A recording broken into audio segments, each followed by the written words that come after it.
Yes, so the Health Partnership Scheme program is a multi-layered program. It works in over 32 countries around the world.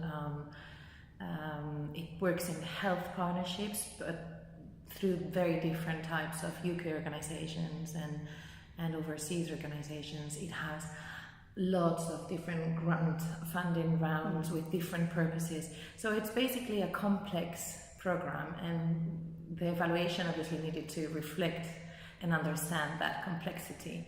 So I guess we face different challenges, but probably one of the big challenges at the beginning in the inception phase was the sampling, and that was because the sampling required a lot of understanding of the program and how it worked itself, and what exactly we wanted to reflect through our sample of countries and of partnerships and projects.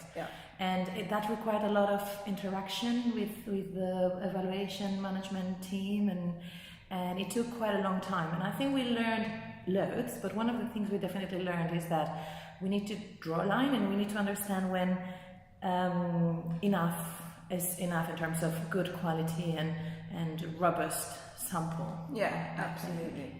And I think also sort of moving on from the sampling side of this, I mean, we used a theory-based approach for this evaluation, but to reflect the complexity that you've just been talking about of the program and the size and the fact that it was global, etc., we needed to use a real range of methods. So we conducted a number of in-depth country case studies. We used remote country case studies, we did full literature review, key informant interviews, we used a number of online surveys, and we also did a number of stakeholder workshops. And I think using such a range of methods meant that we were able to get both the depth and the breadth that we needed to be able to answer our evaluation questions. But I think we also learned that to what extent can your findings really be generalizable to the whole fund is quite a challenge, and often we were saying this is how change happens in a certain context and in a certain environment, but by using such a range of methods, so using the surveys, etc., we were able to supplement that in-depth knowledge with a broader range of information, which meant we were able to generalize to a certain extent how the change pathways actually worked for the fund. Yes, yeah.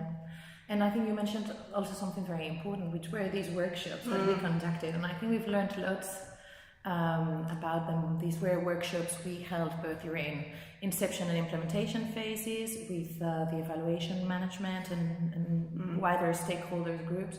And they were absolutely key, both to understand the program, to redefine the evaluation questions, the theory of change, but also to build these mutual understanding, buy-in and ownership, and understand the expectations and manage those expectations. And I think that helped in many, many different ways, but it also helped in the way the evaluation results were finally accepted and taken and absorbed by the evaluation users, because they were so much part of the process and there had been so much interaction. So I think those workshops were also something key that we've learned.